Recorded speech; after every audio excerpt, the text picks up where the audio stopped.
அபார கருணா சிந்தும் ஞானதம் சாந்தரூபினம் ஸ்ரீ சந்திரசேகர குரும் பிரணமாமி முதான்வகம். அத்வைதாசவ நண்பர்கள் அனைவருக்கும் என் நமஸ்காரங்கள். நாளைய தினம் நமக்கு ஆடி மாதத்தில் வருகின்ற கிருத்திகை நட்சத்திரம்.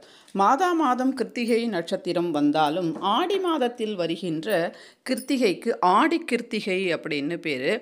எல்லா முருகர் பெருமான் தேவாலயங்களிலேயும் மிகவும் விசேஷமாக இந்த ஆடி கிருத்திகை வைபவம் கோலாகலமாக அந்த அளவுக்கு நடைபெறும். திருத்தணியில் காவடி எடுத்து முருகப்பெருமானை பக்தர்கள் ரொம்ப அன்போடு வழிபாடு செய்வாங்க.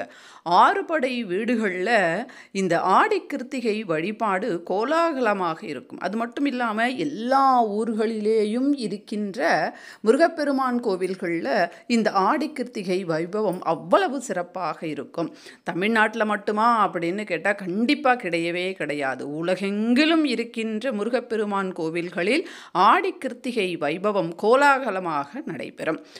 இந்த ஒரு வைபவத்தை நாம் எப்படி மிகவும் எளிமையான முறையில் அதே சமயத்தில் அதிகப்படியான புண்ணியங்களோடு எப்படி கொண்டாடலாம் அப்படின்றத இந்த பதிவில் நாம் பார்க்கலாம். முருகப்பெருமான் அப்படின்னு சொன்னாலே அழகு அப்படின்னு அர்த்தம். முருகப்பெருமானினுடைய வழிபாடு உருவ வழிபாடு வருவதற்கு முன்பாகவே வேல் வழிபாடு அப்படின்றது பிரசித்தி பெற்றதாக இருக்குது. எல்லார் வீடுகளிலேயும் இன்றைய காலகட்டத்தில் இந்த வேல் அப்படின்றது வச்சுட்ருக்காங்க. கண்டிப்பாக வேல் இருந்தது அப்படின்னா, முருகப்பெருமான் விக்கிரகம் இருந்தது அப்படின்னா அபிஷேகத்தை செய்யுங்க. பஞ்சாமிர்தங்களால் அபிஷேகம் செய்யுங்க. பால், தயிர், அடுத்து நெய்.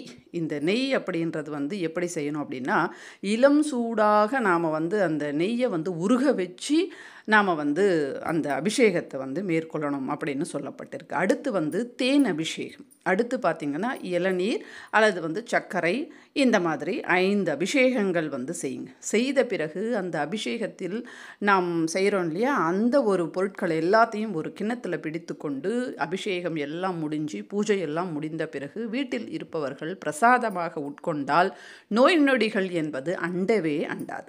அடுத்து ஒரு பொழுது எப்படி நாம் இருக்கணும்? இப்படி அபிஷேகம் செய்த பிறகு ஒரு துணியால் நல்லா ஒத்தி எடுத்துட்டு சந்தனம் குங்குமம் வச்சு அலங்காரம் செய்து, அலரி மலர்களால் அலங்காரம் செய்து, சிகப்பு மலர்களால் அர்ச்சனை செய்து, கந்தசஷ்டி கவசம், கந்தகுரு கவசம், வேல்மாறல், இப்படி முருகப்பெருமானினுடைய பல்வேறு சிறப்பு மிக்க பாடல்கள் இருக்குது. அவற்றை நாம் பாடலாம். அடுத்து பார்த்திங்கன்னு சொன்னாக்கா இந்த ஒரு பொழுது எப்படி இருப்பது? சிலர் பார்த்திங்கன்னா காலையில் சாப்பிட மாட்டாங்க, மதியமும் சாப்பிட மாட்டாங்க, இரவு மட்டும்தான் சாப்பிடுவாங்க. இதற்கு நத்த ஒரு பொழுது அப்படின்னு பேர். அந்த மாதிரியும் நாம் ஒரு பொழுது இருக்கலாம். தலைக்கு குளிச்சுட்டு சுத்தமான ஆடைகளை அணிந்து கொண்டு இந்த மாதிரி பால் பழம் சாப்பிட்டு கொண்டு இரவில் சாப்பிடலாம். அப்படி இல்லைன்னா காலையில் நாம் டிஃபனை தவிர்த்துட்டு மதியம் இலையில் வெங்காயம் பூண்டு இல்லாமல் சாப்பிட்டு இரவு டிஃபன் எடுத்துக்கலாம். நாளைய தினம் மாவிளக்கு போடுவது மிக மிக மிக மிக சிறந்தது. இந்த மாவிளக்கு பார்த்திங்கன்னா ஒவ்வொரு கிருத்திகை என்றும் போடுங்க அப்படின்னு நம்முடைய பல பதிவுகளில் நான் சொல்லியிருக்கிறேன். முடியாதவர்கள் தை கிருத்திகை, ஆடி கிருத்திகை, கார்த்திகை கிருத்திகையாவது இந்த மாவிளக்கை நாம் போடும்போது வீட்டில் அவ்வளவு ஒரு நிம்மதி சுபிக்ஷம் என்பது நமக்கு ஏற்படும்.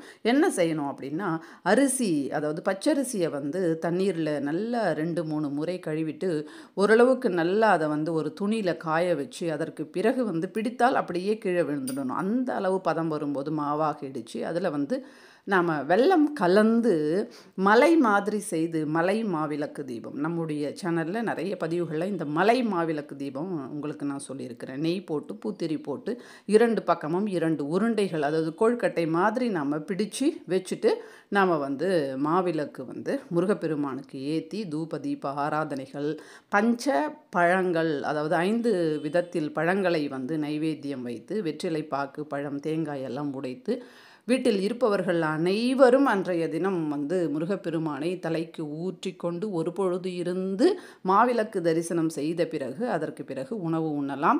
முருகப்பெருமான் கோவிலுக்கு சென்று முருகரை தரிசனம் செய்து அங்கு 6 மாவிளக்கு தீபங்கள் அல்லது 6 அகல் புது தீபங்களை ஏற்றி நாம் வழிபாடு செய்துவிட்டு வரலாம். இப்படி செய்யும்போது நமக்கு அவ்வளவு புண்ணியம். அடுத்து பார்த்திங்கன்னா நம்ம சிலர் இந்த காவடி, முருகப்பெருமான் ஆடி கிருத்திகை அப்படின்னாலே பிரசித்தி பெற்றது காவடி தான். அதிலேயும் 6 படை வீடுகளில் ஒன்றான திருத்தணியில் தான் இந்த காவடி அப்படின்றது ரொம்ப நிறைய பேர் வந்து எடுப்பாங்க. அந்த காவடியில் பால் காவடி, புஷ்ப காவடி, பன்னீர் காவடி இப்படியெல்லாம் இருக்கும். அதனால் உங்களுக்கு அது வேண்டுதல் இருந்தது அப்படின்னா இந்த மாதிரி நீங்கள் செய்யுங்க. இந்த காவடி எடுக்கும்போது என்ன செய்வாங்க அப்படின்னா, உறவினர்கள் அனைவரையும் வீட்டிற்கு வர வச்சு எல்லாரும் சுற்றம் சூழ நட்புகள் சூழ இந்த காவடியை வந்து முருகப்பெருமானுக்கு எடுத்து எவ்வளவு ஜனமாக இருந்தாலும் சென்று காவடியை சமர்ப்பணம் செய்து முருகரை தரிசனம் செய்துவிட்டு வருவாங்க. அவ்வளவு ஒரு அன்பு முருகப்பெருமான் மேலே. அன்றைய தினம் முழுவதும் முருகப்பெருமானினுடைய பாடல்கள், திருப்புகழ் இந்த மாதிரியெல்லாம் பாடி தெய்வத்திற்கு மிக அருகாமையில் இருப்பது, தெய்வ நாமங்களையே சொல்லி இருப்பது. ஓம் சரவணபவா, ஓம் சரவணபவா அப்படின்னு சொல்லுவது. ஓம் சரவணபவா அப்படின்னு சொல்லி அந்த ஸ்டார் கோலம் போட்டு அதில் 6 மாவிளக்கு தீபங்களை வந்து ஏற்றி வச்சு வீட்டிலையே நாம் முருகப்பெருமானை வழிபாடு செய்தால் வீடு இல்லாதவர்களுக்கு வீடு கிடைக்கும். நோய் நொடிகளால் அவஸ்தைப்படுபவர்கள், கண் சம்பந்தப்பட்ட வியாதிகள், காது சம்பந்தப்பட்ட வியாதிகள், மூக்கு சம்பந்தப்பட்ட வியாதிகள், தொண்டை சம்பந்தப்பட்ட வியாதிகள், அடுத்து வந்து தோல் சம்பந்தப்பட்ட வியாதிகள், இது அனைத்தையும் நீக்குகின்ற மாபெரும் கடவுள் முருகப்பெருமான்.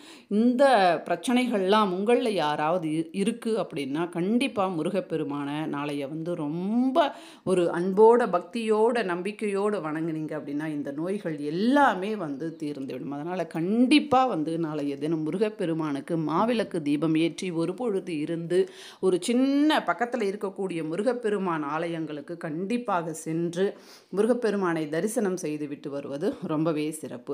நேரம் கிடைக்கும் போதெல்லாம் வந்து முருகப்பெருமானினுடைய அந்த பதிகங்களை பாடுவது, படிப்பது அல்லது கேட்பது அல்லது அன்றைய தினம் முழுவதும் ஓம் சரவணபவா அப்படின்னு சொல்லுகின்ற மந்திரத்தை வந்து நாம் சொல்லிக்கொண்டே இருப்பது, இது எல்லாமே வந்து ரொம்பவே சிறந்தது. சிலர் பார்த்திங்கன்னா 6 படை வீடுகளுக்கு நாளைய தினம் சென்று ஒரு நாளே 6 படை வீடுகளை எல்லாம் தரிசனம் செய்வார்கள்.